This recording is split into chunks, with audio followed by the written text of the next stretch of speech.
Hello guys, this is a शिक्षा उपाध्याय। आप सभी का हमारे यूट्यूब चैनल बीएलएड कोर्स पर हार्दिक स्वागत है।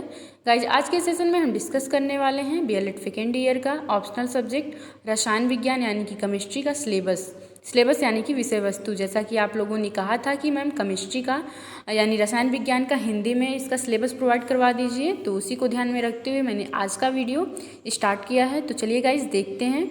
तो इस तरीके से आपको स्क्रीन पर दिख रहा होगा यूनिट 1, यूनिट सेकेंड और फिर उसके बाद यूनिट 3 और यूनिट 4 ऐसे करके दिया गया है। और गाइज यहाँ पर ये इंग्लिश में है और इसी का ट्रांसलेट मैं कर रही हूँ। आप लोग यहाँ देख सकते हैं। आप लोग कमेंट करते हैं, बहुत अच्छा लगता है। और ऐसे ही आपको जो भी दिक्कत हो आप ऐसे कमेंट कर सकते हैं। मैं पूरा उसका सल्यूशन देने के लिए आप लोगों को हमेशा तैयार रहूँगी। और आज मैं शाम को अपना लाइव आ रही हूँ, तो आप लोग आइएगा, बहुत अच्छा लगेगा और अच्छे से हम लोग फ्रीली डिस्कशन करेंगे।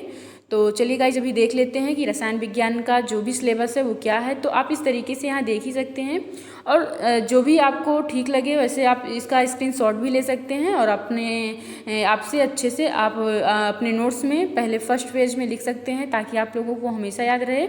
या अगर नहीं लिखने का मन है तो आप लोग यहीं अपने फ़ोन में रहने दीजिएगा, बार बार देख लीजिएगा। जब भी आपको किसी भी मीनिंग के बारे में, किसी भी वर्ड के मीनिंग के बारे में जानकारी लेनी हो तो आप देख सकते हैं। तो चलिए गाइस देख लेते हैं क्या है फर्स्ट यूनिट में, सेकंड यूनिट में, थर्ड यूनिट में, फोर्थ यूनिट में। तो आपको दिख रहा होगा यहाँ फर्स्ट यूनिट में है पहला टॉपिक, जिसको कहते हैं मल्टी इलेक्ट्रॉन सिस्टम। मल्टी यानी कि बहु इलेक्ट्रॉन सिस्टम, इसका सिद्धांत और सीमा। फिर उसके बाद ऊर्जा स्तर रेखा आरेख है। फिर है आवर्त सारणी, आधुनिक आवर्त सारणी और तत्वों का आवर्त गुण। फिर उसके बाद है रासायनिक बंधन और गुण। फिर साधारण अणुओं का आकार, बंधन के प्रकार, संसाधन और संकरण। फिर उसके बाद है ब्रांस्टेड का प्रारंभिक विचार, हाउली, लेविस की अवधारणा, शेरों का तुलनात्मक अध्ययन। और फिर उसके बाद एसपी ब्लॉक है। फिर संबंधित प्रभाव है इससे, संक्रमण धातुओं का संक्षिप्त ज्ञान। फिर सेकंड यूनिट पर आ जाते हैं। सेकंड यूनिट में है गलनांक और फिर उसके बाद है क्वथनांक, क्रिस्टलीकरण, ऊर्ध्वपातन, आश्वन, वर्णलेखन या क्रोमेटोग्राफी, चतुष्फल की अवधारणा, श्रेणीकरण, संकरण, SP, SP2, SP3, नाम पद्धति। फिर गाइस उसके बाद है बंध के प्रकार आगमनात्मक, इलेक्ट्रॉनिक, मेसोमेरिक प्रभाव, एरोमेटिक नियम, हाइड्रोकार्बन्स। फिर उसके बाद है आइसोमेरिज्म, जिसको कहते हैं समवायता या समरूपता, इसका संरचनात्मक एवं ज्यामितीय। फिर उसके बाद है त्रिविमीय समरूपता, कार्यात्मक समूह। फिर उसके बाद है कैप बहुलक, सिंथेटिक एंड प्राकृतिक।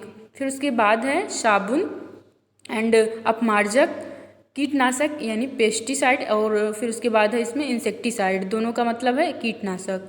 फिर उसके बाद है दवा में रसायन, गैसों व द्रवों के बीच अंतर, रासायनिक गतिकी और रासायनिक संतुलन।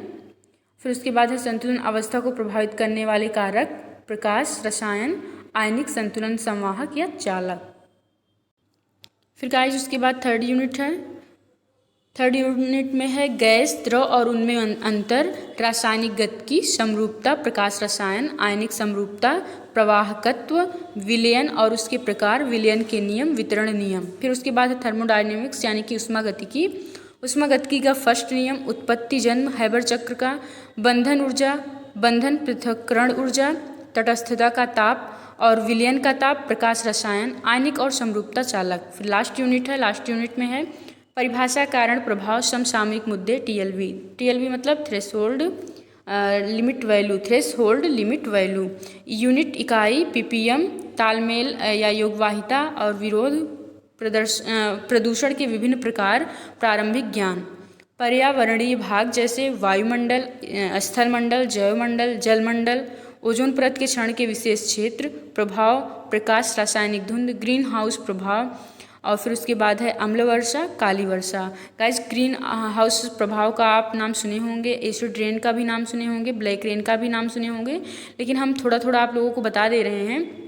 जैसे ग्रीन हाउस प्रभाव वो चीज़ होती है कि जो कार्बन डाइऑक्साइड की मात्रा है, जो कि आपके फ्रिज से या जो भी इस तरीके से हम लोगों की सुविधा के लिए जो भी हम लोग रेफ्रिजरेटर हो गया, उसके बाद AC हो गया, जो भी ये मशीनें यूज़ करते हैं अपनी सुविधा के लिए, तो इनसे जो भी हानिकारक रेज निकलती हैं उनके कारण हमारी पृथ्वी गर्म हो जाती है।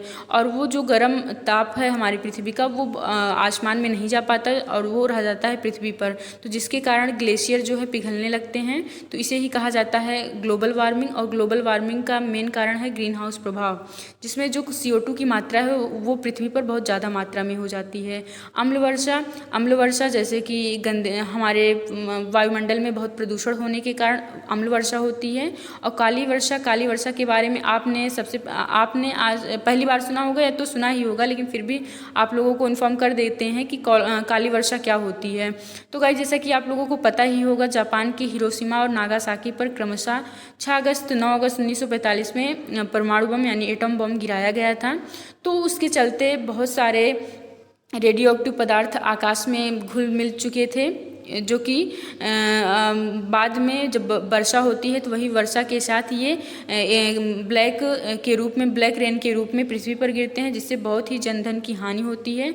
तो यही है काली वर्षा। लेकिन आप लोगों को केमिस्ट्री में अच्छे से बताया जाएगा कि ये क्या है, लेकिन फिर भी मुझे उम्मीद है आप लोगों को समझ में आया होगा थोड़ा बहुत। तो ये था केमिस्ट्री का हिंदी में सिलेबस। तो मुझे आशा है आप लोगों को समझ में आया होगा, और अगर समझ में आया हो तो लाइक कीजिएगा और अपने फ्रेंड सर्किल में भी शेयर कर दीजिएगा, ताकि ज़्यादा से ज़्यादा लोग पढ़ सकें, सुन सकें और अच्छे से अपना पढ़ाई कंटिन्यू कर सकें। तो चलिए गाइज, मिलते हैं नेक्स्ट वीडियो के साथ। Thank you guys, thanks for watching.